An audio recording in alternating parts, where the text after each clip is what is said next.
Hello, this is Robert Rickover at Body Learning, and today my guest is Rachel Bernsen, who is an Alexander Technique teacher in New Haven, Connecticut, and Rye, New York. She works with a wide variety of students, but she does have a background in dance, and she's taught the Alexander Technique and contemporary dance at Yale University, Wesleyan University, Texas Women's University, and Connecticut College, to name some. And she also is, as a dancer and choreographer, her work has been presented throughout New York City, nationally, and internationally. And we're going to talk today about the role the Alexander Technique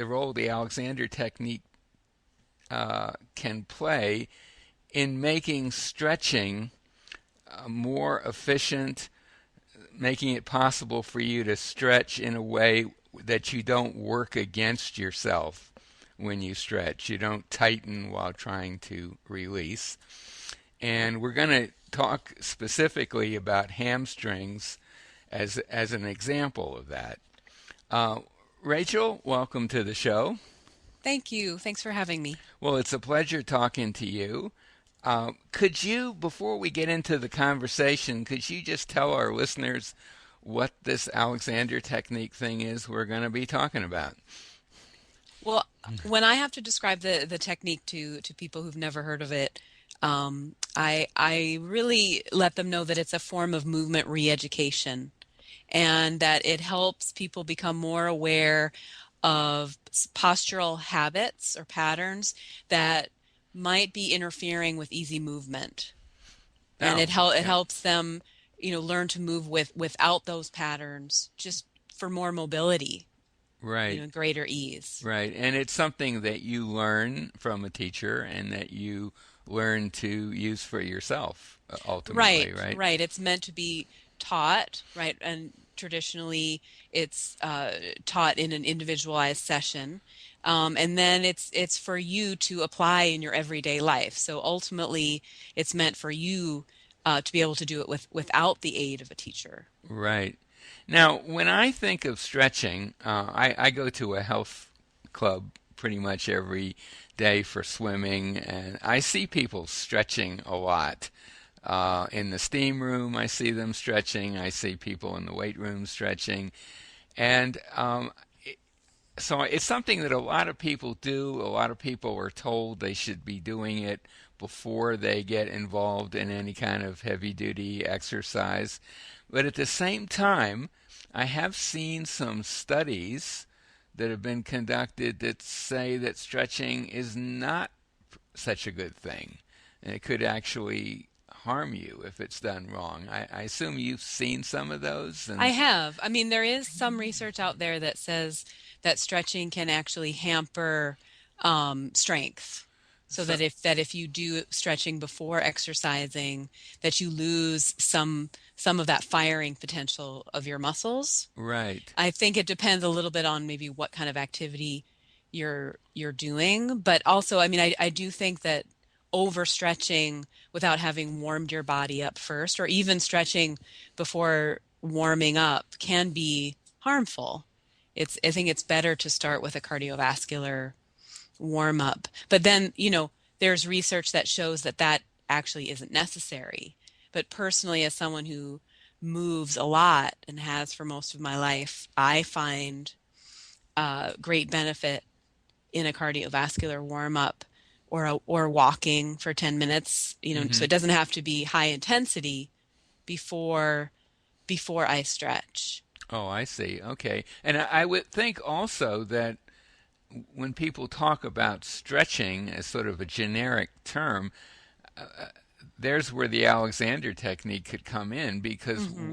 because the emphasis of our work is on how you do things. And certainly stretching is something you do. And I'm not much of a stretcher myself, but I could imagine that there are some ways to do it that could be harmful or not so harmful or very helpful, no matter what kind of a warm up you have. And I would imagine the Alexander technique could be very useful in getting better results.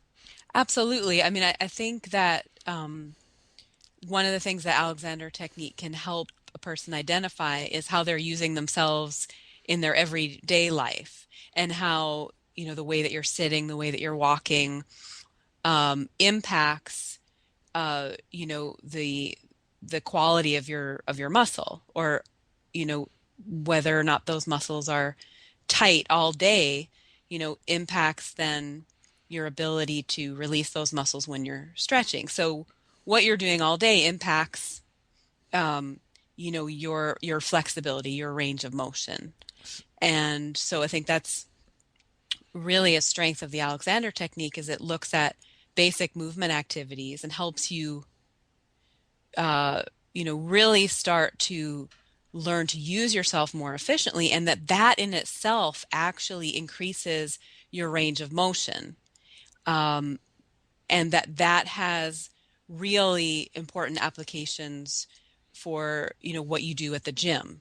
How you Right. sit, how you stand, you know, absolutely is directly related to your, how you exercise, how you stretch, how you go through your yoga class, and how well you're able to, you know, actualize, your yoga postures, um, or just basic stretching. Right. So it probably doesn't make sense for someone to think of the Alexander technique as a tool just to be used when you're stretching. It's really about how you Right. do It's everything. a much more holistic approach. Right. Um, and that is so important because, I think that, at this point in time, even, a physical therapist or other practitioners, um, are able to, tell their clients the same thing, that it's what you're doing all day that impacts your flexibility, your range of motion.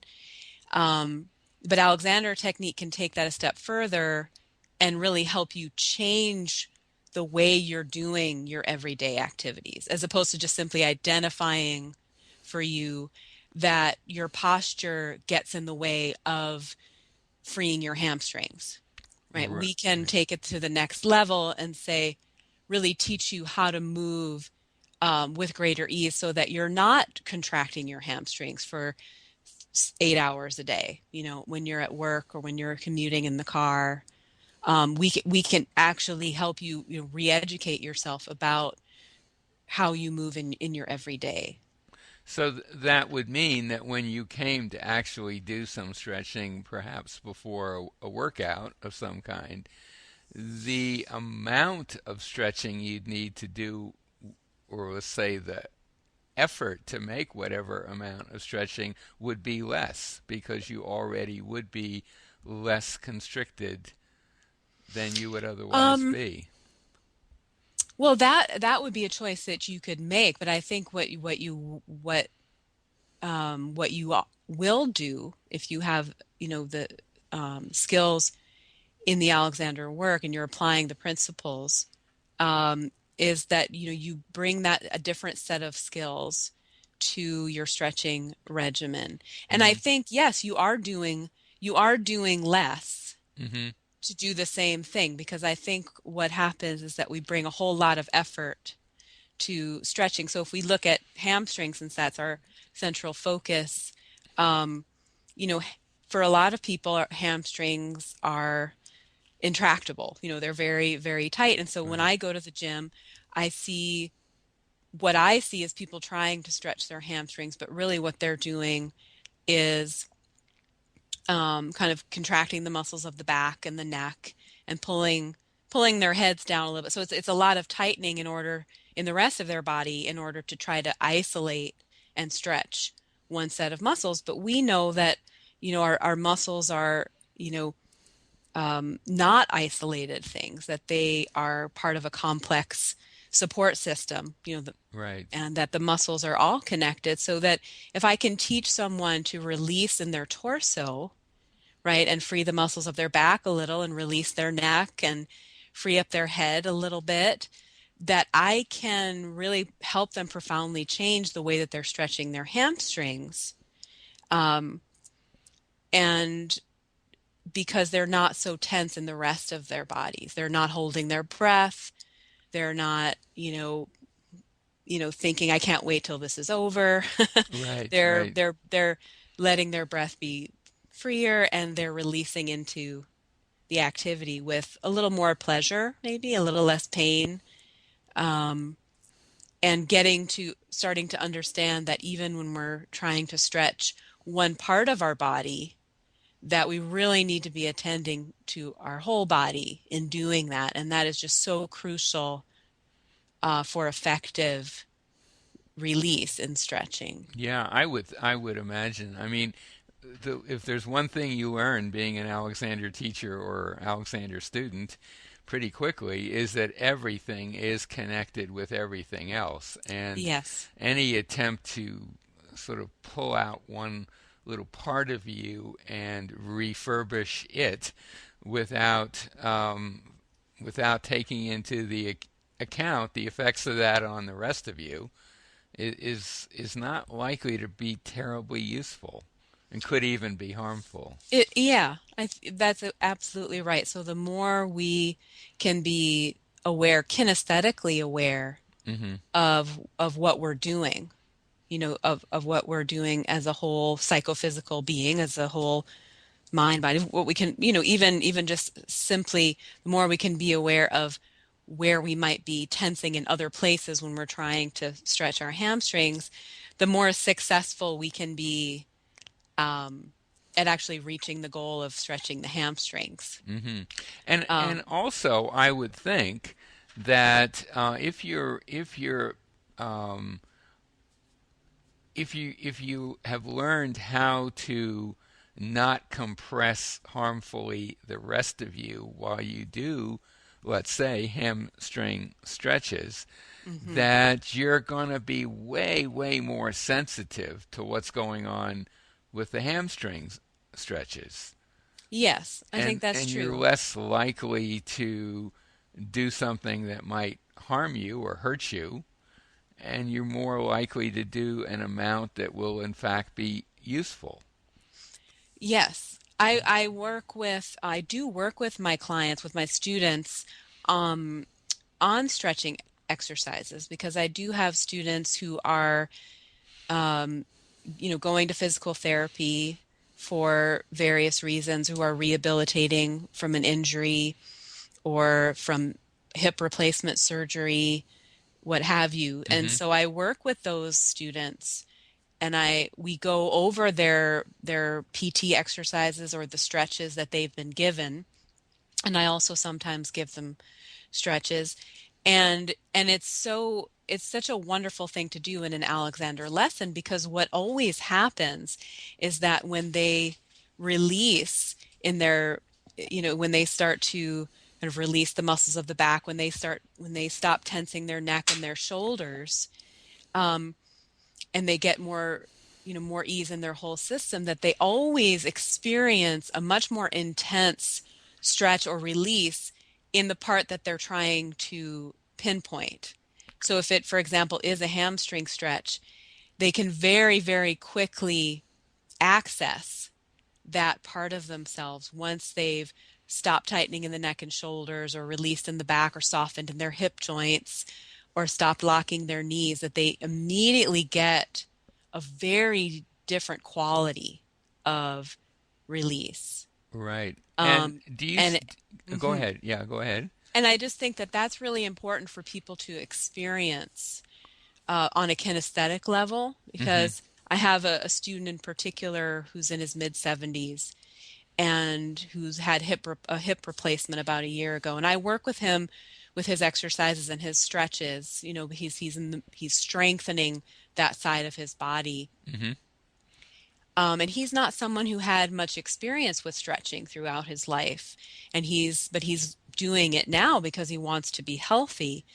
And in working on his stretches with me, he's coming to a new understanding of what stretching is and the sensations that accompany it, because he actually thought, and this is how he expressed it to me, that stretching was this thing that was extremely effortful and mostly painful, and something just to, you know, bear down and get through. Mm-hmm. And so inevitably he always, tightened and kind of bore down to stretch. Right. So when I helped him understand that stretching is actually the experience of releasing and lengthening, and and that it can be a very different and pleasurable experience, then that helped him take a very different, have a very different understanding and then experience in doing these exercises. Right. And I would think another area where you would run into the same kind of thing is people who do yoga, who are often asked to do asanas that require quite a stretch Hmm. and often a lot more than they're used to. And of course, yoga comes out of a tradition or a culture where people did tend to be more flexible, I think, in India and places like that. And so you have to be, you have to be a little careful approaching those. And Hmm. I would guess that, well, I don't guess because I've actually worked with people with that, that it Hmm. makes a huge difference if they apply some basic Alexander principles to those movements. Absolutely. I Yeah. mean, because yoga is very, it's very complex, Right. and it's a combination of stretching and strengthening usually, Right. Right. in its traditional forms. I mean, there's many forms.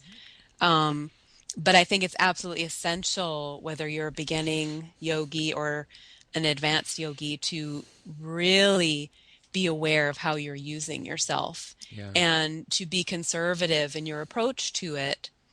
Um, and again, to understand that, what you do all day, whether if you sit at a desk all day, um, and how you sit, really more than what you do, how you sit is going to impact your ability to execute, a yoga posture, or to successfully get yourself through a yoga class, Hmm. um, And to get the benefits, and to get the to get the full benefits. benefits of that, the health, Yeah, the health, digestion, whatever.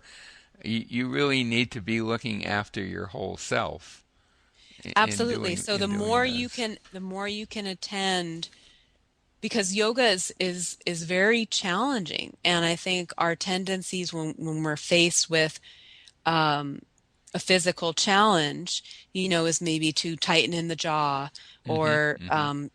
tighten our shoulders, or lock our joints, because we want to work hard, we want to do it right, and that, especially in a yoga class where you're already faced with a really complex set of activities. A Right. lot of them might be new to you. You've never seen them before if it's a new class, or you're new to the form, is to really be aware of how you're responding, to the, what in Alexander technique, we call it, responding to stimuli, to stimulus, being, really aware of your desire in class to get it right, to do it well, and um, having a sense that you need to work really hard to achieve this posture.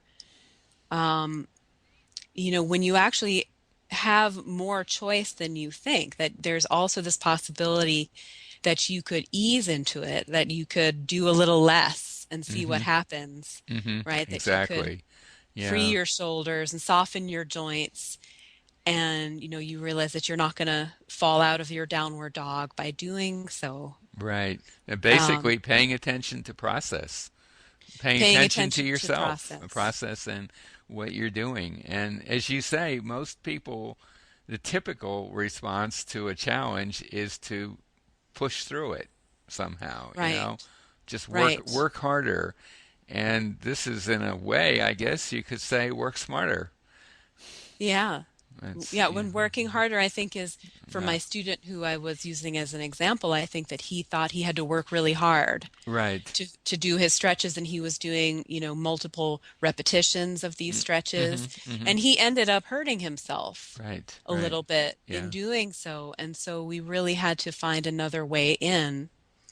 and help him, really gain a new kind of kinesthetic experience of stretching. And I think that's true in yoga too, Right. and in any exercise regimen, we were taught that feeling the burn, Right. Yeah. is where Right. we want to get to, that's a Mm-hmm. Mm-hmm. goal. Yeah. And, um, I don't think we need to rely on those kind of intense sensations always to tell us that we're doing something correctly. And I think Exactly. Yeah. Yeah. that can be confusing for people, um, who are used to, for myself as a dancer, used to having that kind of intense sensation of work in Mm-hmm. my muscles to tell me if I was doing something right. And it can be unsettling sometimes if you're not having a kind of barrage of sensations around Mm-hmm. effort, but you're still doing the same thing, but it doesn't feel like it. It doesn't feel like you're doing a lot. Right. But I Yeah. think we Yeah. really can accomplish these same activities with a lot less effort. And accompanying that is a different kinesthetic feedback, which is just simply less, the Right. feedback of less effort. Yeah. Yeah. We're getting probably towards the end of our conversation. Is there anything that you want to mention before we come to an end? Um, well, I don't, I mean, I think that, um, that stretching, and yoga these are all things that I engage in myself and that I work with my students doing. And, I really encourage people to look at it as a, a process-oriented activity, as a pleasurable activity, as something that they can do that helps them to feel good, Mm-hmm. as opposed to, looking at it as something, as kind of a goal to accomplish, something that, to really look at it as a process, because gaining more flexibility, is a combination of stretching and strengthening and, using yourself well. And that takes time. Right. That really takes time. So I just encourage people to kind of revel in the process. It can be an incredibly interesting process if you take it that way, also. And Absolutely. you can have a lot of fun. Yes. And it's not, yeah, it's not unpleasant typically. So, I guess this will be a good place to bring our conversation to an end. My guest has been Rachel Bernsen, who's an Alexander Technique teacher in New Haven, Connecticut, and Rye, New York. So if anything that we've talked about intrigues you and you live in the New Haven or Rye area, I'll put a link to Rachel's website by the interview.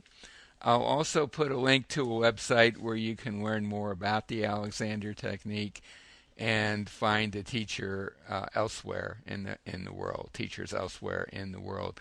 Rachel, thank you so much for being on the show today. Thank you, Robert. It was great to be here.